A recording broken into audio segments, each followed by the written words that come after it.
So, I see lots of animals die every year. Is there any way that we could stop it? Good morning, dear Sangha, dear children. I see that many children, you want to ask your question. Probably we won't have enough time for everyone. So after this, when you go out and play, you will have Q&A in your own group. The brothers and sisters will also have to answer your questions. Okay? To answer your question, we all know that we have to eat, right? We all have to eat. Without food, we cannot survive. But this morning, what do we eat? What do you have this morning? We have cereal, we have oatmeal, we have bread, we have raisin, we have nuts, milk, fruit. It's enough to nourish us, right? So when children come to the retreat, you don't see animals have been killed for us for food, because we have a very, very wholesome and healthy diet here. So we learn in the children program, we learn the 2 promises. We want to develop our understanding and compassion so we can protect and to live in harmony with people, animals, plants, and minerals. So we have a chance to be in the monastery, so we will learn these things, to learn to protect our environment, to protect all the species. And people out there, they don't have this awareness, and they think that they have to eat meat. So in fact, we don't have to eat meat, because there's the need to eat meat. There's a killing, but the need is reduced. There's not much need to kill animals. So when we enjoy this kind of diet in the monastery, we go home, we can also continue to enjoy this diet. We can share with our friends and other people, so that we can all know how to not sustain ourselves, but at the same time to protect all the species. Is that good enough?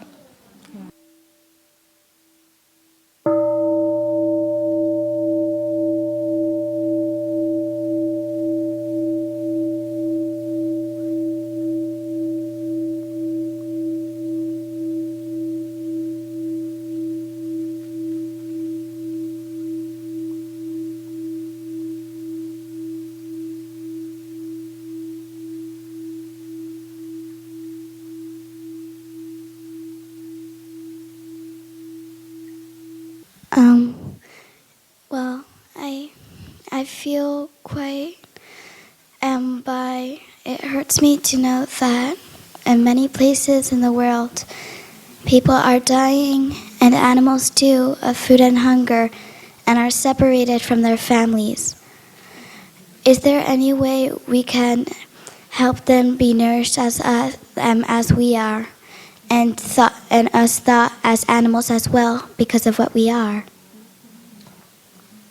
Can we be changed to know that we also should give them the respect that we respect ourselves as well?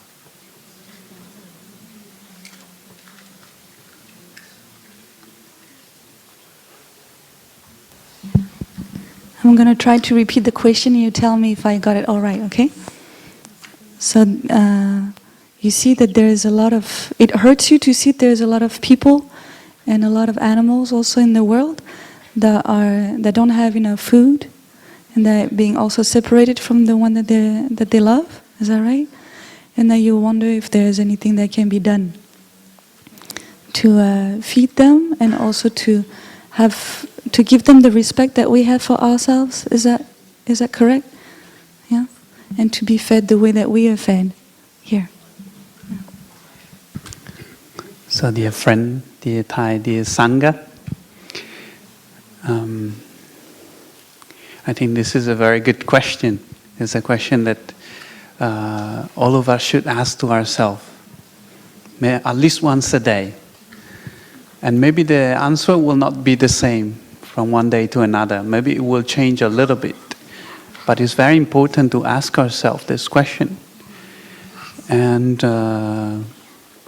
when we eat our breakfast, and we know that there are some people that do not have the luck to have a tasty and beautiful breakfast like we do have, then we can really have the time to enjoy the breakfast, right? Because if we think that breakfast is something normal, breakfast is something that, we don't need to treasure, we just give it for granted. And then we might waste that breakfast at the same time. We might not use it to have all the joy, all the happiness that we can have from eating that food. But actually, when we remember that there is a lot of people that don't have that chance, and then we can really have the time to enjoy it.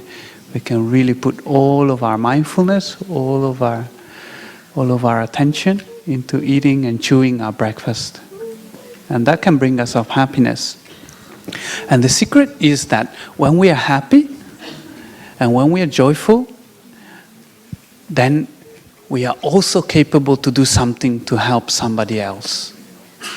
Right? So when you cry, do you cry sometimes? Sometimes when you cry, are you able to help your mom?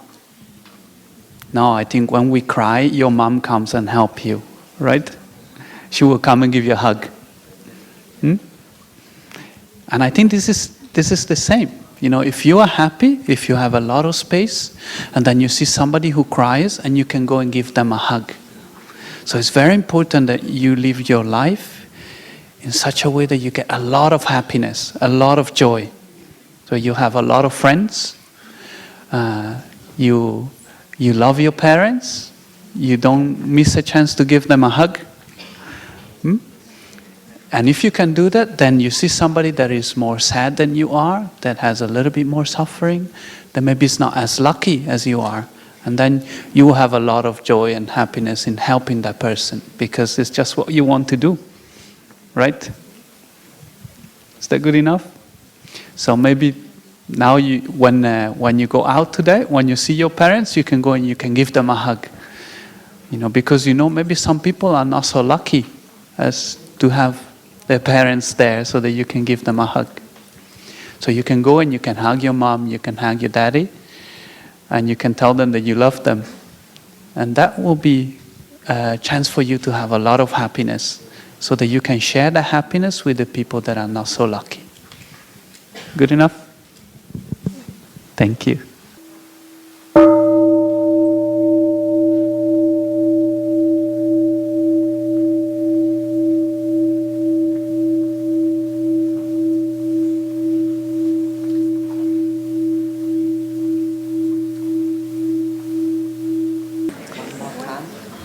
Where did the first seed came from?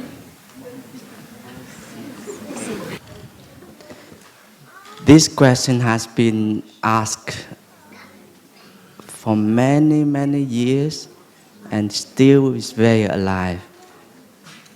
It's like, who comes first? The chicken or the egg? The egg comes first. No. The chicken comes first. Yes. Yeah? Dinosaurs and eggs.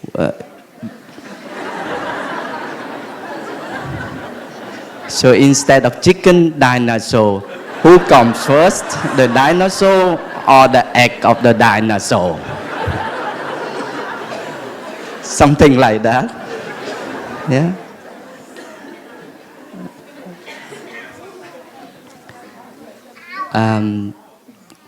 There are two ways to answer it.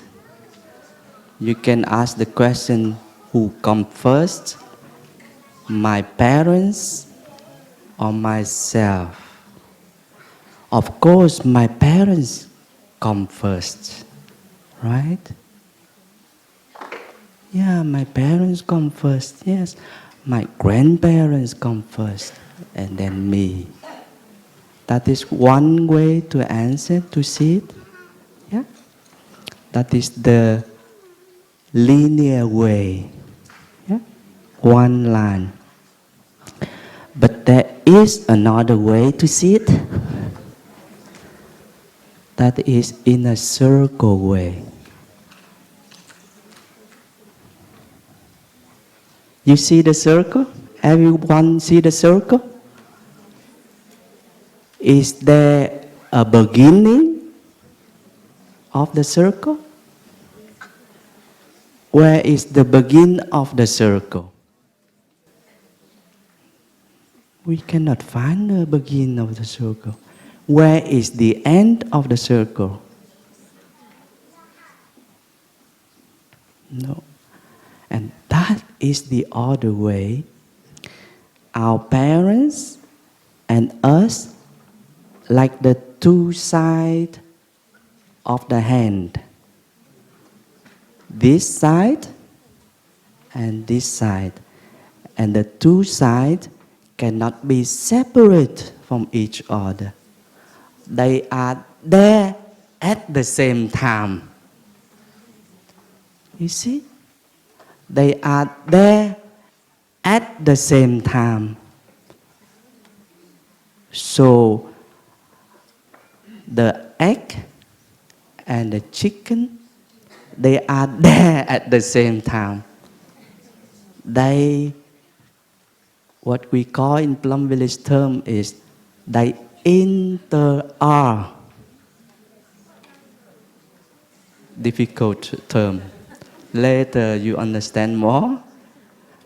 Yeah? They are at the same time. So your question is, where does the first seed come from? Yeah? Then you see the seed and the tree, they are there at the same time. You see that? The sunflower and the sunflower seed, they are there at the same time. Can you see that? Wow, that is enlightenment. Yeah, that is another way to see it.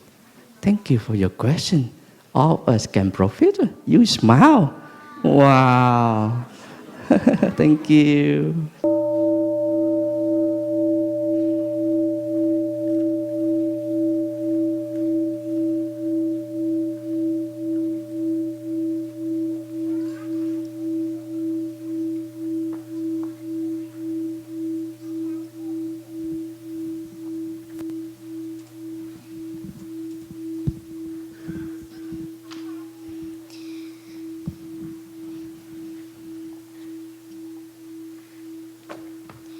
Why do brothers and sisters don't have hair?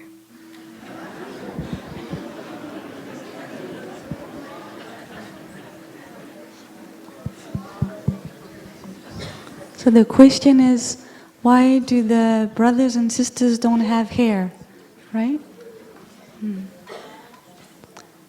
It's a question that many people ask, not only children. Many people wonder, why is it that we don't have hair? Do you have any idea? Anything that comes up? No? No. One thing is that in the summer it's really nice. When it's hot and then you don't have so much hair on your head, it's very refreshing, and you can have the wind that comes right on your head. It's really, really nice. Another thing that is easier to take care of, we don't have to brush our hair every morning. We don't have to wash our hair either. So that also helps with the time, no? And another thing is that often when we have hair, one thing that we like to do is to also look pretty, no? We like also to maybe braid our hair, or have it in a ponytail, or maybe some people like to color their hair. different colors at different time, different hairstyle at different times. And it gives ourselves a sense of identity of who we are, and we like to look pretty also.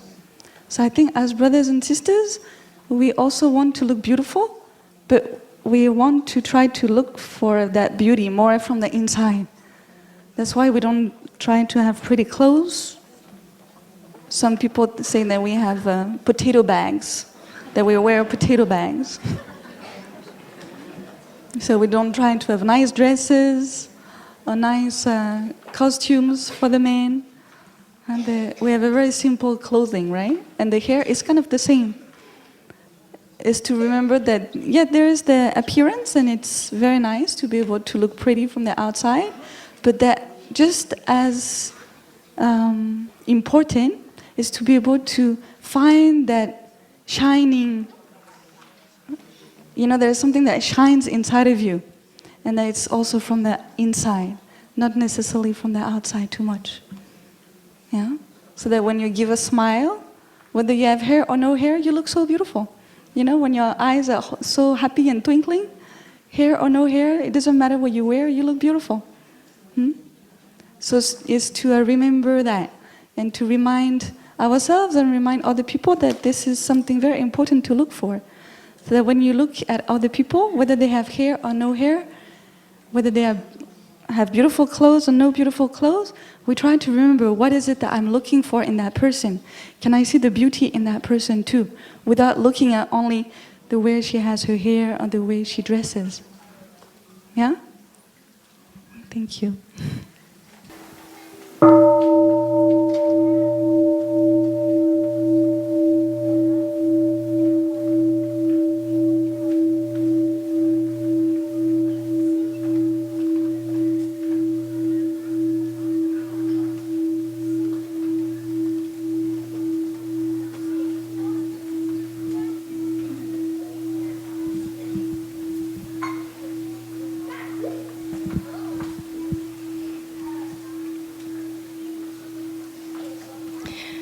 Gestern haben wir mit unseren Schwestern über die 5 Achtsamkeitstrainings gesprochen.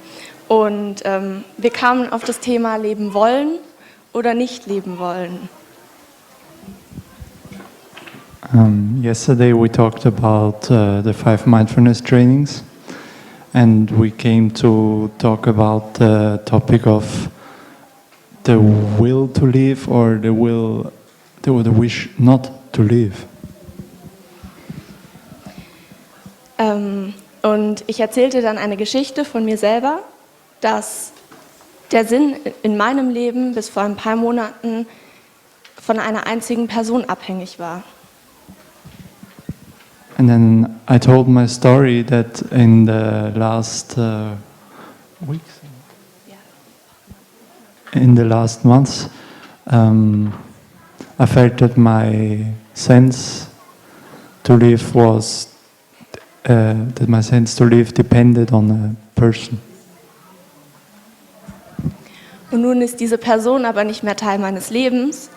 Und daher stelle ich mir die Frage, muss es unbedingt einen Sinn oder einen Grund oder mehrere zum Leben geben oder um leben zu wollen? But now this person is no longer in my life, and that's why I ask myself the question, does there necessarily have to be a reason to... Does there have to be a reason to want to live? Does there have to be a reason? Und wenn ja, wie finde ich meinen Grund? And if so, how do I find my reason?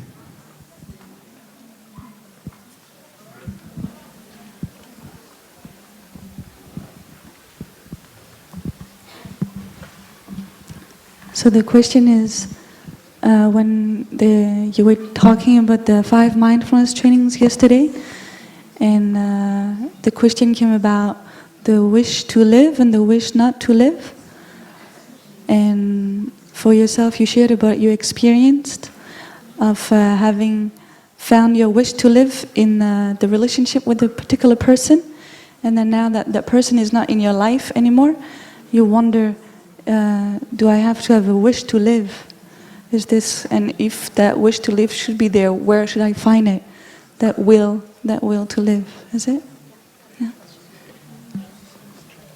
Where to find the will to live when we had it put on one person and that person is not there anymore? When we teach children about the two promises, we teach them to develop our compassion, to develop our understanding so that we can live in harmony and to develop compassion in order to protect the life of people and animals. And we see that all species, regardless of human or animals, we all want to live. We don't want to die. But because under circumstances like trauma or whatever reason that we have, sickness, being separated, or we suffer so much, or because of mental disturbances or mental illness, we don't have that will to live. But to live to be able to live is already a big gift that our parents give us. Life is very precious. Just think of the breathing. When you cannot breathe in again, then you perish. But the breathing is happening all the time. That means that it's so precious. But we forget. We forget that life is so precious in each in-breath and each out-breath. So that our mind be occupied by many thoughts or depression. So we cannot tap into this source of energy within us. Because once we are able to tap into this source of energy, we constantly renovate, we constantly rejuvenate and refresh ourselves in each moment and can get in touch with what is inside of us and outside of us. There's so many things that is so wonderful to be able to see and to be able to hear, to be able to touch, to be able to embrace. I look at the children. They are so beautiful. They are like flowers. It's so nice. It's just such a pleasant feeling to sit and observe the children and to see them, see life in full force. But when we get older, we may not be able to get in touch with that source of energy within us, so we lose touch with life. We're so lost in our mental problems, and so we don't want to live. So we have to connect ourselves with other people, group of other people, so that we can be supported and be inspired. As you come to this retreat, you feel so inspired by many other people. So when we can connect ourselves to other people, we can be supported and be inspired. And then we can see there's so many issues in society that we can help to change, that we can direct our energy and inspiration into helping other people, like Brother Fabio shared with the children, the question. Once we find the purpose in life, then we have that power, that will to live and to propel. So as a young people, you can connect yourself to many other young people. Like we have Wake Up Group. Maybe you are just teen, but in a few years, you can also join the Wake Up Group, where you can be connected with many other young people. And they come together, they embrace one another, because many of them suffer deeply from their family, from their society, from their neighborhood. But when they join the Wake Up Group, they can be supported and sustained. And they find the common goal, the common good that they can do. And when they have this purpose, they are full of life. They have full of energy to pursue and to live and to help other people. Good enough? And your question has to do with your relationship to a beloved one who is no longer there. And how can you find inspiration to live on?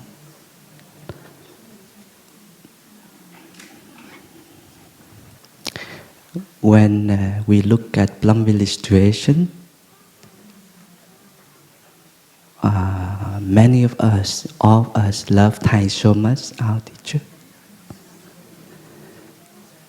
And Thai, our teacher, got an accident, a stroke. And now, at this moment in Plum Village, we feel that Thai is not there. Thai is in Thailand for treatment, for recovering. Thai is not in Plum Village. Yeah. But if we look a little bit closer, can you see Thai here? Yeah, maybe in our heart. Exactly. Exactly. Yeah. Thai is not only in Thailand. Thai is also here in each of us. When we take a breath,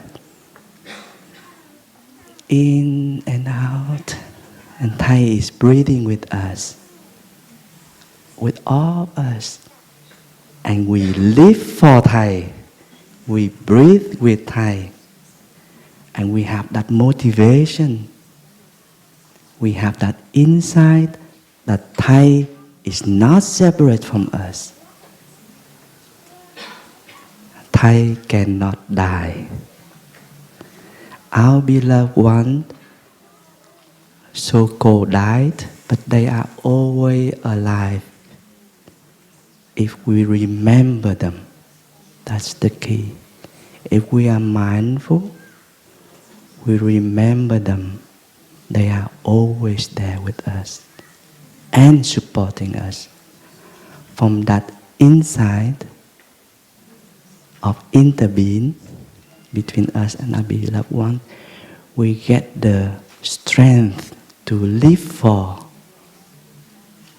to do our best, to continue our beloved ones.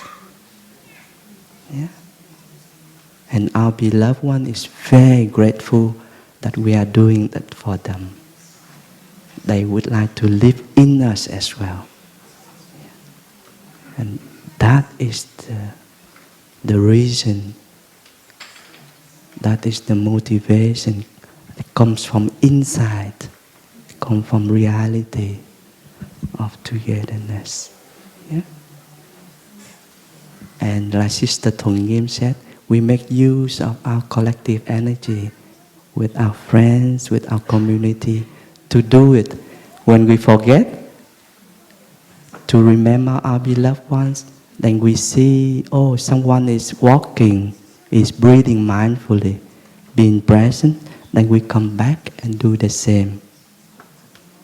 And we do it for our beloved ones.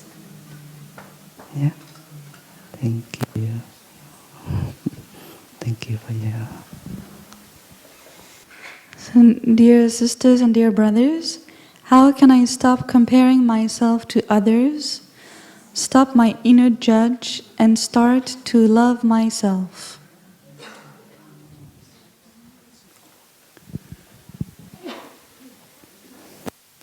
Dear community, I like concrete questions, and I also find that very concrete question require that you have to be very concrete and very clear about how you yourself do things. And I'm looking at myself and I'm thinking, yeah, how do I stop comparing myself to others? That's a very good question. In fact, it's very interesting that the thought that I had before the question came up, it's just a thought, that came up in my mind. And it's like, I wonder if my question and answer is going to be as good as Fabio's one.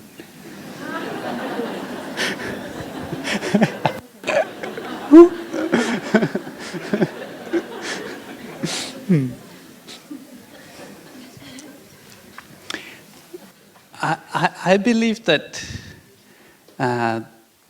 the way to take care of these thoughts and these things that happen in our mind is to have fun with it.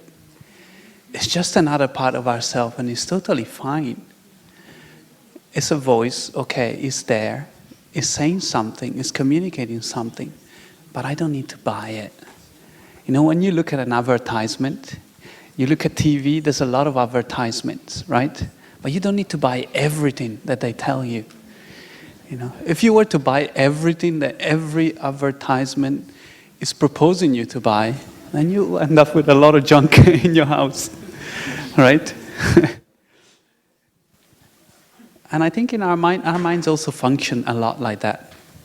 There are beautiful thoughts, and then there are thoughts that are not so beautiful that arise. And it's constantly going up and down, and you have no choice really. Because even if there is a thought that is not so beautiful, that is just a manifestation of a seed that is there. And you might just need a few more years to take care of that seed, to allow that seed to go away. So for the moment, if you still have the thought, if you still do compare yourself to somebody else, I think that just by knowing it, you already suffer much less. It comes up and you say, oh, this is comparison, fine. You know, it's okay to compare myself to somebody else. It's nothing so bad. You know? And I think I also notice that the more I do this and the more I practice like this, the less I have an emotional response to the thought that came up. So the thought that came up in my mind just previous to this question, just a few seconds before, I see as just a thought. And I see as something very beautiful, because yesterday Brother Fabio came to ask if I could replace Brother Kylie for this question and answer. And I felt, yes, I really want to support him, because he's my brother. I don't really have a feeling of competition with my brother anymore. I used to, but I don't anymore, because I see my thought and I see as a thought, and I don't really bite into it anymore. You know, so that is just one relationship, and then I feel if you just understand how your mind works and we slowly start to work with that, then things become more easy, you know. We don't need to be afraid of things that happen in the mind, because, you know, we like to think of ourselves a very square, beautiful, clean, polished human beings, you know. Human beings has a very big ego as being, you know, the highest among all other species. But actually we look in ourselves, you know, we are not very rational a lot of times. We do things that don't really make sense, you know. If we are really hard, the highest species among all other species, why do we keep killing each other and starting war after war? So I think this is a very fundamental question, but it's about really relating to the energy and to the streams of energy that we find in our body and in our mind. And to say, it is fine for you to be there, but I do not need to follow. You know? So you know your path. If you know your path, then you have a lot of power, because that path directs you toward a very wholesome direction. And you know, I am going that way. And then some thought one day will arise and will tell you, oh, how about this way? And you will just smile to the thought and know, it's fine for you to be there, but I know which direction I'm going. You know, so this is the way I have been practicing with my mind. And I think it has there's good fruits in looking at things like that. You become more gentle with yourself. You stop judging yourself so much for the content of our mind, because actually the content of our mind, it doesn't really belong to you, right? You can't call it yourself. You know, say you have a lot of thoughts of desire, you know, how much of that is your own and how much of that is being planted in you by the society you lived in, or by the friends you met, you know, or by your family history. So actually, if you look at these thoughts and you look at retrospectively, there's very little in there that you can call your own. It's very hard to say, I have the habit of comparing, because that very habit has many conditions in itself, and it becomes much more easy when it's not tied with our identity. You no longer identify as the habit, and then you can play a little bit lighter. You don't need to make it such a big deal.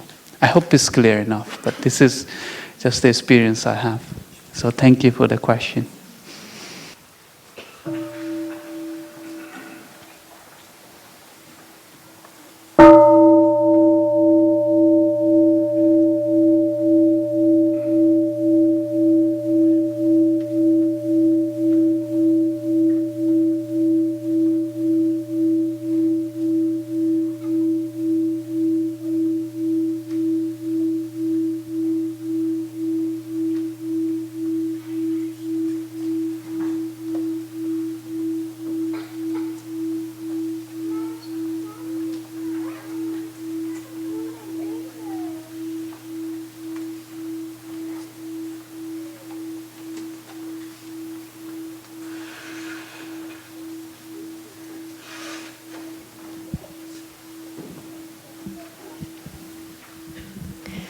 My question, how can I love myself in a deep depression?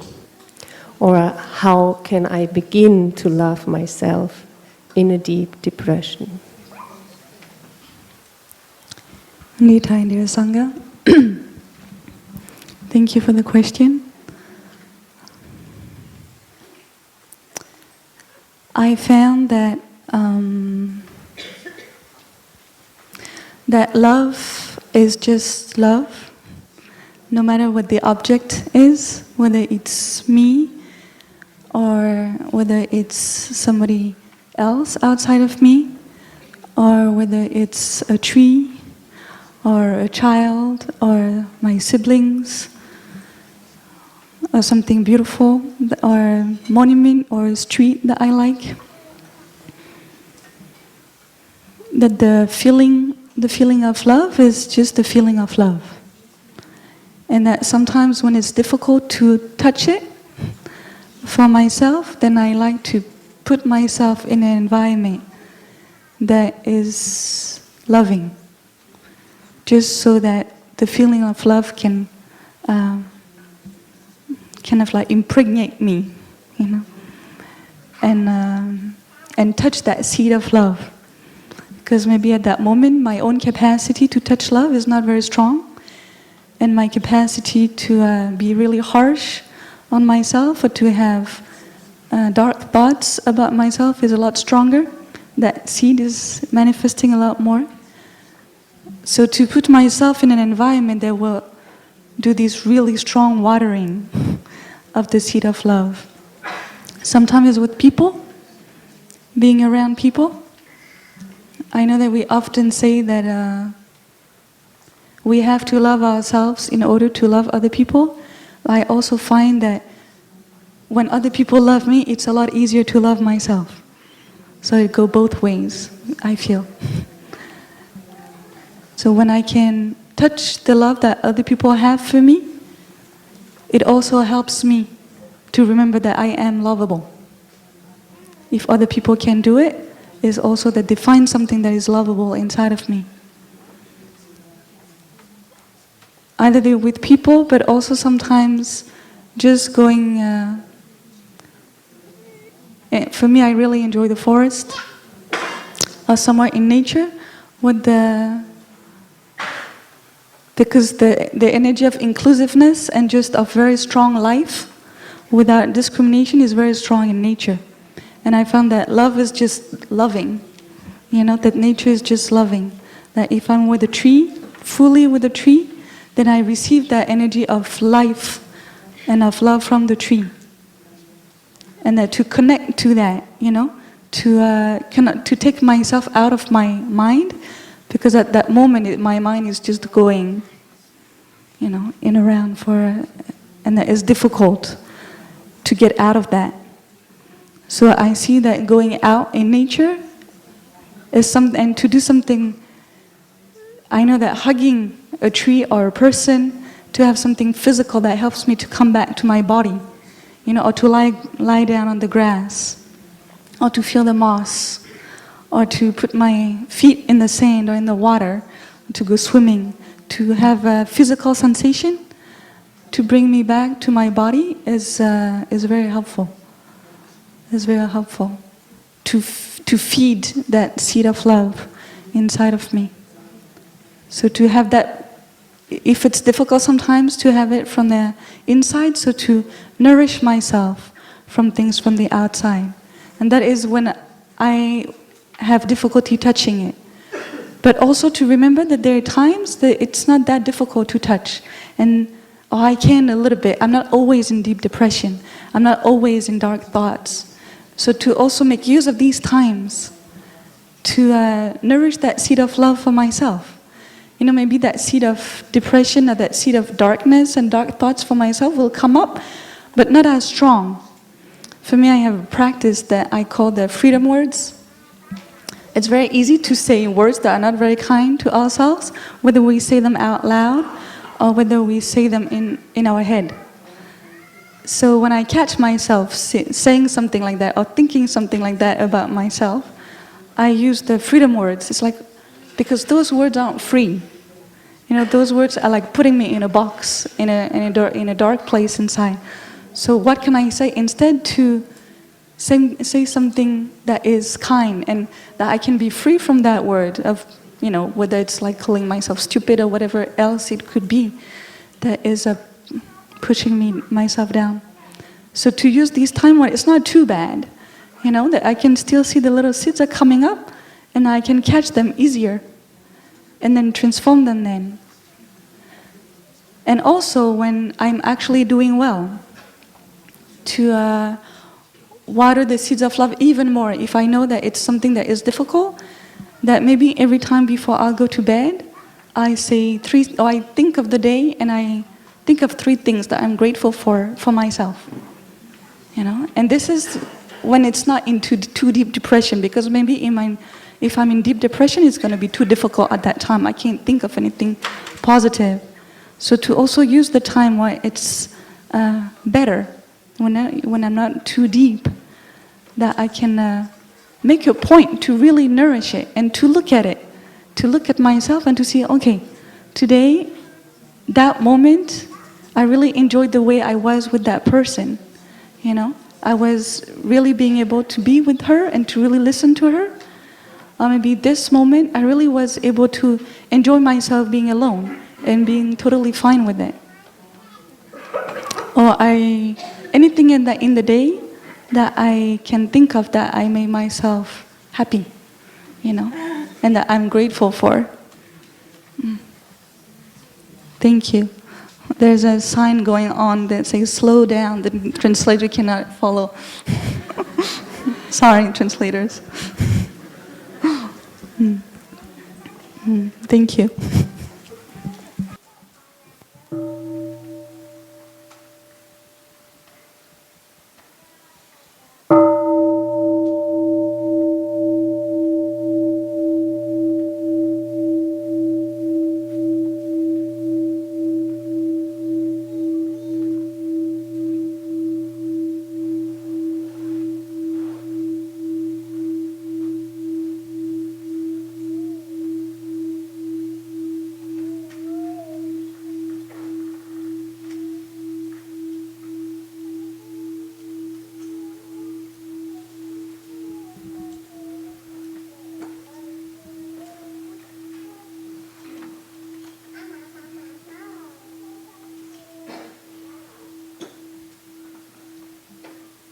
Hello, dear sisters, dear brothers.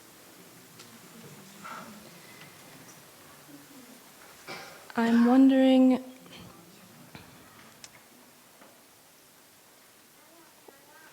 I'm drawn between 2 very different professional paths. One of which I feel is more of service to the world, and one of which is more a creative, maybe somewhat self-indulgent path. but I'm wondering, they both have pulled me very strongly for many years. How we can find a professional path that fulfills ourselves and serves the world as well.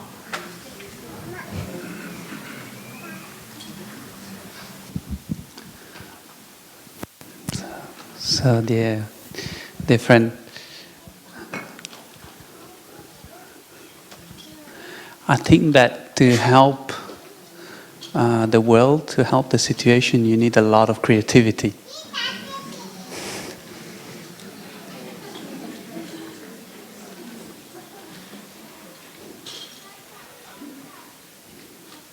Because our planet, our society is in a very complicated situation. And if we want to come out of that and still bloom as a human being, blossom really as a human, we truly need to find a lot of creativity to express ourselves and be creative into how to help others.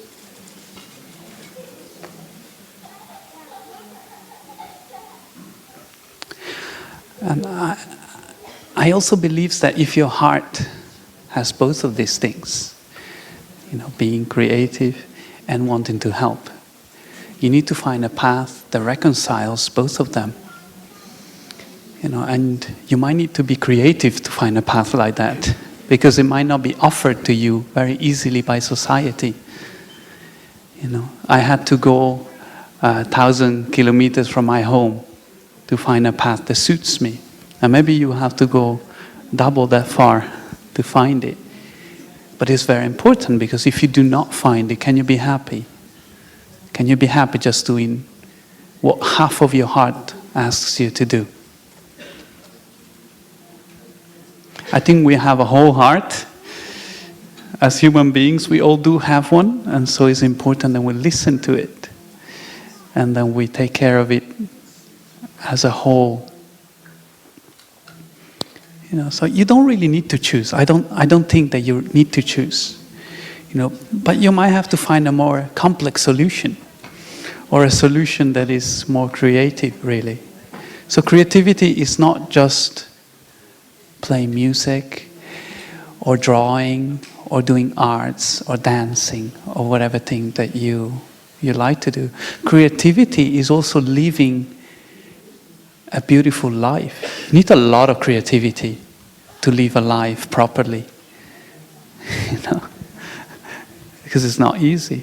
Sometimes your ideas will make you bump into a wall, because you think that security will be granted if you choose that path, or if you tie yourself to that person. If that doesn't work, you suffer a lot.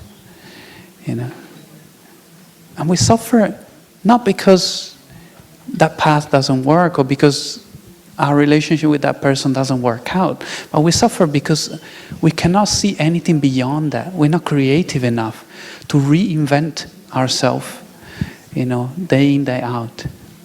So I think that is, I used to be a musician. I used to study music.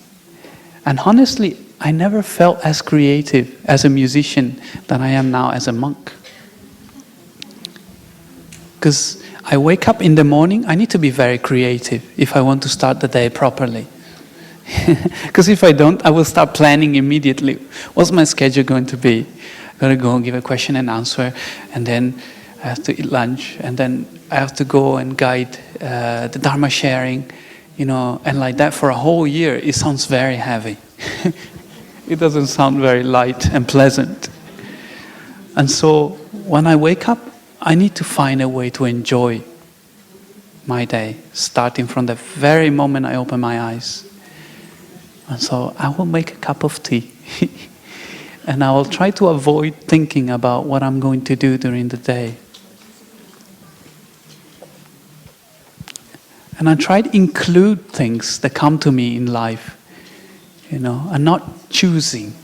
Actually, if you really think about it, we never really choose in our life much. Everything is already been laid out. It's all seeds that manifest in our consciousness. And when the seeds ripens, then we have no choice but to have it ripen, but to have it manifest in our consciousness.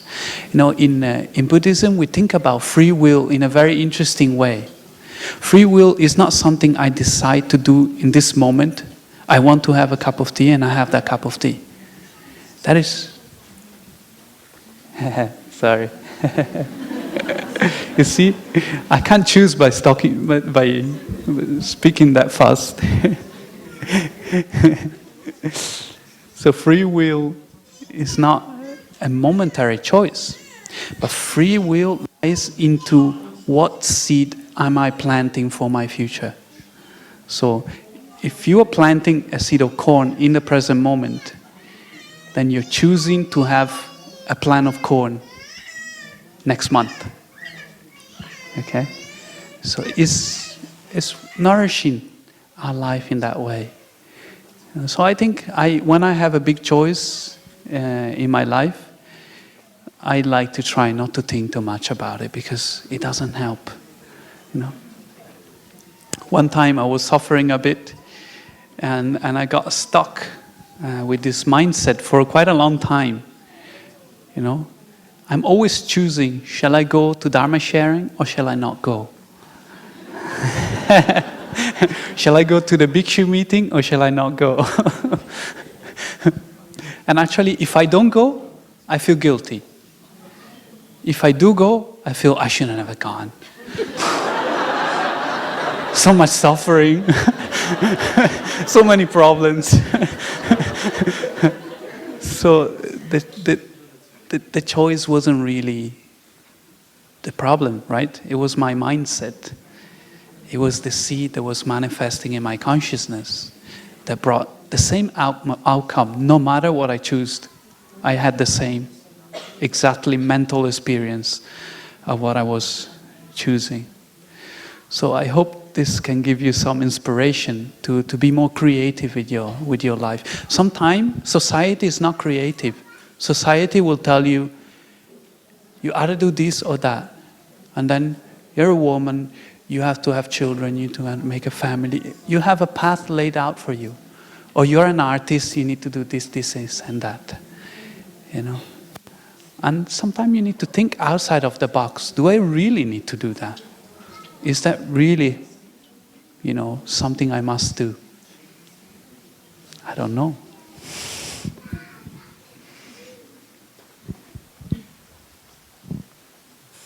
Can I just offer you a tip? In Plum Village, we have the 5-year program. We see many young monastics, they try it out. They see Fabio very creative. Thank you.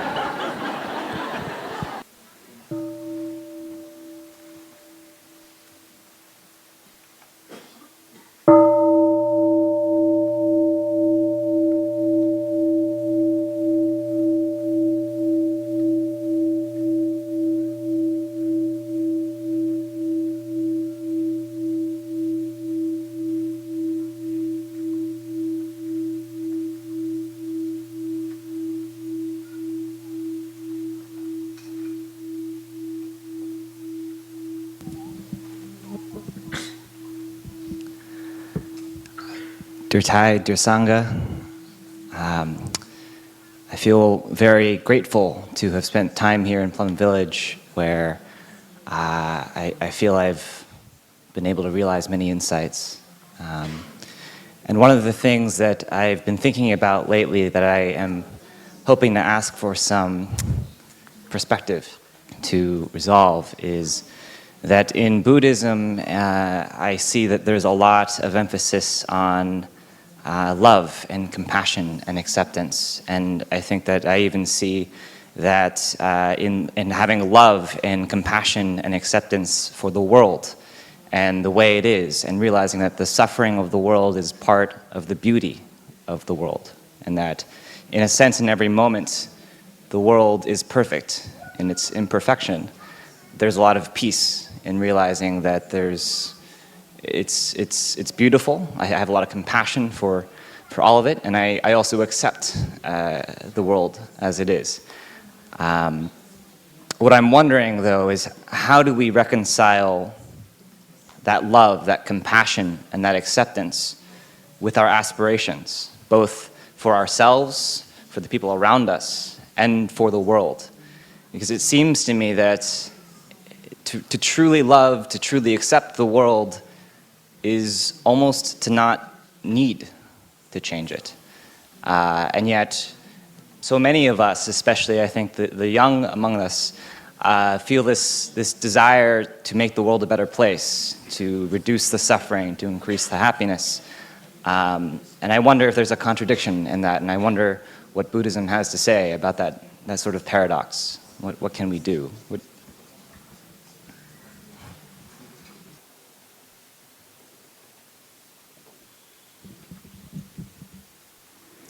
Dear Thai, dear Sangha, dear translators, thank you.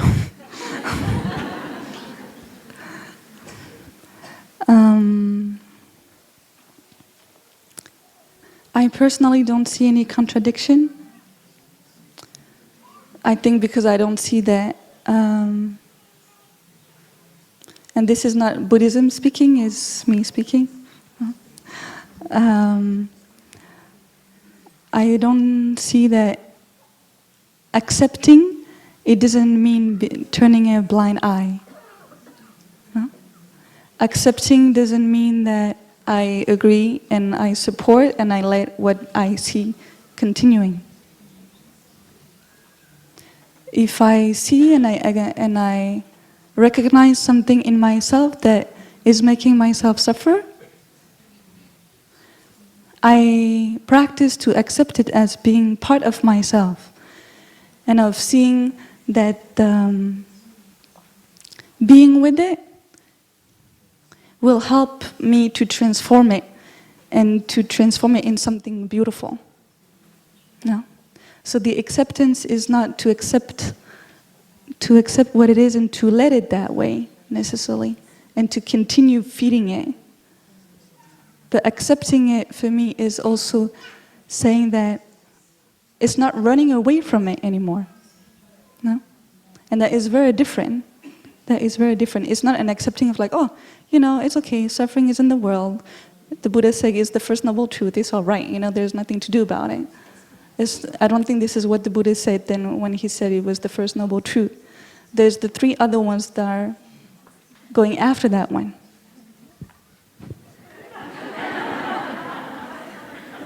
The signs are coming back. No?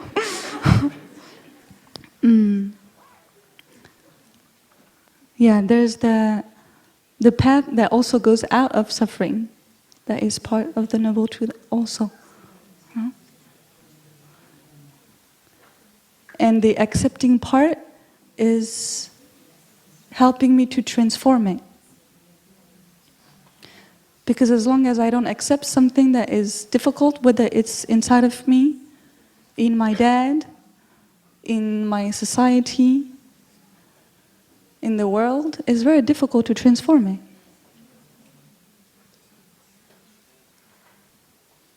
Racism is not something beautiful, right? We live in a very white privileged world, for instance. And a lot of it is part of my suffering, of my ancestors' suffering, of the world, the way that my ancestors were in the world. And if I don't look at it and see it and accept it, I'll just make it continue. But acceptance here for me is having the guts also to see it. And then to be able to do something else with it. And for me, this is where the true love is.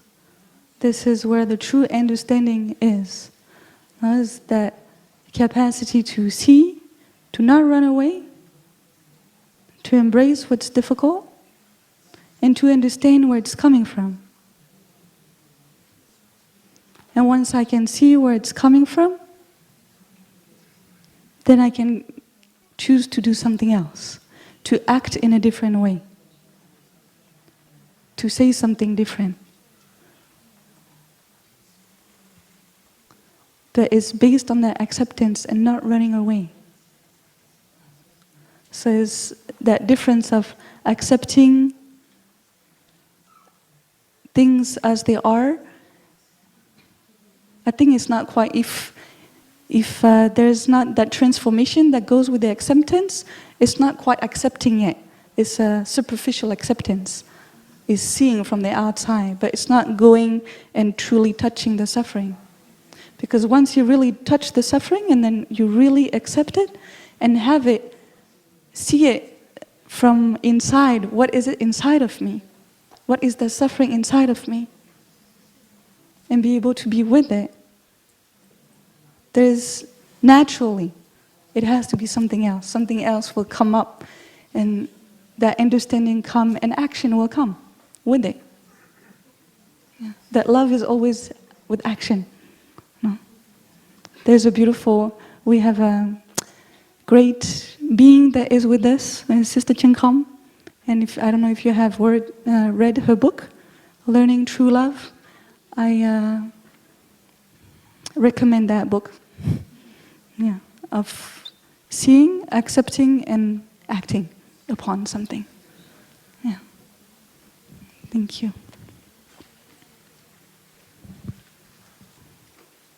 Dear Sangha, there is a few written questions. And there's one about breathing. Thai teaches us how to follow our breath while we do each activity on our daily lives. However, I feel it's very difficult. While I'm walking, I can only see and feel my steps. Even when I'm sitting after establishing my body in a solid and comfortable position, I still feel difficult to get in touch with my breath. So my question is, how should I practice so that I can be able to have a better connection with my breath? Is there anything else I need to know? Or what I need to do? Or all what I need to do is to keep my practice regular and to be patient with the awareness, and that through time my mind will settle and naturally I will feel my breath. Thank you for your listening. So how to practice with the breath and to feel it in our everyday life. I need to obey my sister.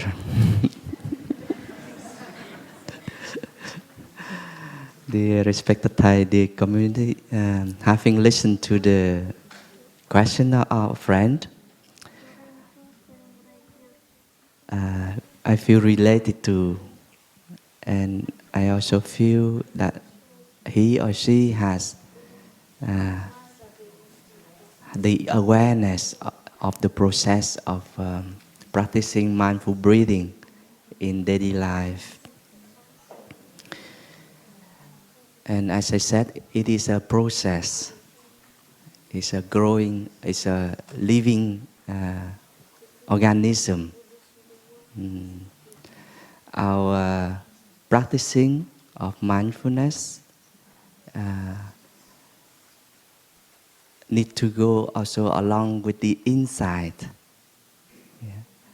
If we see the logo of Plum Village, Smriti, Samadhi, and Pragna, they are three, but they they support each other.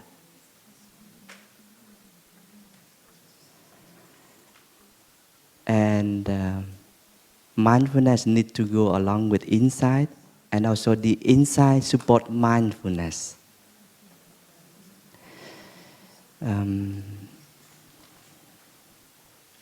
Gradually we get the insight that we are beautiful as we are. Like Brother Fabio has said, to accept different aspects of us and to grow from. So each stages of our practice is precious We don't have to skip any step. And we learn from there.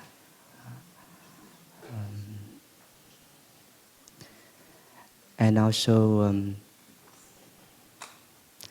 the breath, the mindfulness is also a living organism. It has interaction with our stored consciousness within us, our body and our mind, and also it has connection with our environment. So if we are doing walking meditation with the community, we can use our own mindfulness to walk. Be aware of this breath and the step, but we can also make use of the collective energy of the community to breathe, to walk. We allow ourselves to be carried by the collective energy of mindfulness of the community.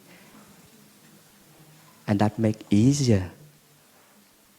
Like we are flying as a flock of geese, we can fly very long, 1,000 miles, and from generation to generation. And the experiences of our ancestors become our own experiences. For example, one time I walked in Korea, South Korea, and I was surrounded by the crowd of press people who would like to make a photo of Thai after the releasing of the first revised Pragna revised Pratimoksha, that is the code of monastic. And I felt overwhelmed by their energy. And what I did was, please Buddha, walk for me. Thai entrust himself totally to the energy of the Buddha. Within Thai, the Buddha has been nourished by Thai. And the Buddha has been nourishing by Thai. So instead of walking on Thai's own energy of mindfulness, Thai let the Buddha walk for Thai. Breathe for Thai. And that insight of interbeing between the Buddha and Thai was so powerful. The breath, people, they make space for Thai to walk because they could feel the peace, the stability of Thai. So that is another step of practicing mindfulness combined with the insight of interbeing. And we can use it with our community. We can use it with our lineage, our ancestors. And we can also invite the children, our future generation, to walk with us. Then we feel compassionate for them. We walk for them, we walk with them. And we can invite our beloved ones to do it. So that is some aspect of the Serie. Please enjoy your own discovery of practice.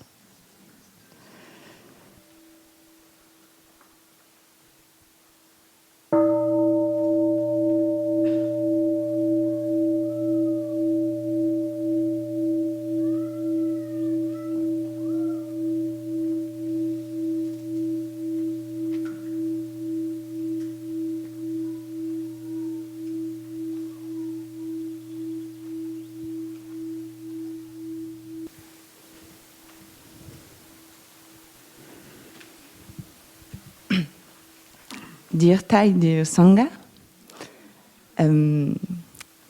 as child, we learn it's important to love to the other, and more or less how we can love to the other, and then that it's important also to love to ourselves. But my question is, how can we cultivate every day, how receiving love of all other beings, human beings and the nature, and how not to be afraid to be loved so much.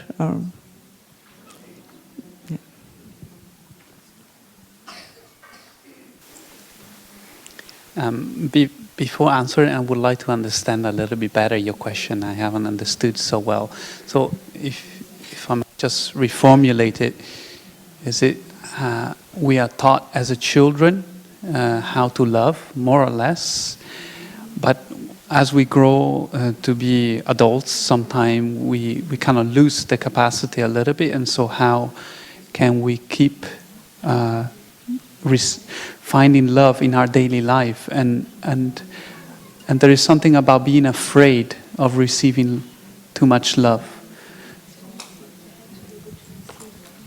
How to be afraid to receive love. Yeah, the question is not so much about how loving, but how being able and cultivate, being able to receive the love and to feel it. I think that the practice begins with something easy. You know, to take one in-breath and one out-breath is a way of loving ourselves and of loving our body. And that is something you can offer to yourself anytime, no matter where you are. But you can always offer to yourself one in-breath and one out-breath. And that is something easy. You know, it doesn't take much practice. It doesn't take 10 years, of sitting meditation or of living in a monastery. You can do that right now. You can do it on the bus. You can do it even in the most stressful situation. You can just, okay, I am stressed out. I'm suffering, but I will indulge in one in-breath and one out-breath. I will offer that to myself as some love. I think if you can do that, that is already a first step. And then it's true, sometimes we don't allow ourselves to receive love. Maybe we don't feel worth of the love other people offer us. Or maybe we are suffered and we are afraid of the feeling of separation that happens when we love somebody. And that is something that slowly we have to work out. But we don't resolve this at once, and we don't aim at that with our practice. With our practice, we do very simple things. One thing that you can do, and then I do sometimes when I'm sad, I have a little altar in my room. There is a little Buddha statue. And when I'm sad, I will go every day, I'll pick one flower, and I offer it to myself on this little altar. I don't offer it to the Buddha. I don't offer it to God or to anything else. I offer it to myself because I need that. I need that love. I need that care. And I need, first of all, to be able to give that to myself. And then, sure enough, if I can do it to myself, if I can love myself a little, then somebody will come one day and will say something kind. And I will allow that kind word to nourish me. It's not so difficult. We just have to start from somewhere. Don't demand yourself too much. Don't expect a change. When you love yourself, when we love ourselves, we have to love ourselves as we are in the present moment. No change, nothing. Nothing required. As we are, with all our suffering, all our stress, all our anger, but also all of our beauty, all of the wonders, that are in our body and in our mind. So something small, A small step is the beginning of the practice. If you don't breathe one time, if you don't do the first in-breath and out-breath, you'll never be able to do the second one. And actually, even when you're doing the second, or the 30th, or the 50th, you're only breathing one in-breath and one out-breath at a time. Can't breathe twice at one time. You can't. It's impossible.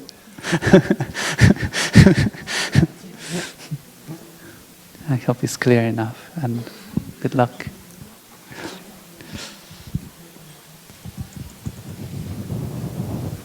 Thank you so much. It's now 11:15, please. I think we can stop here and thank the whole community and our friends, the children asking the question and are supporting this session. We need some time to gather and to enjoy our walking meditation to Sangha for picnic lunch, listening to the music. And this is one of Thai's favorite activity, walking to Sangha and enjoy being together there. Thank you so much, and thank you the translators for your wonderful work and patience.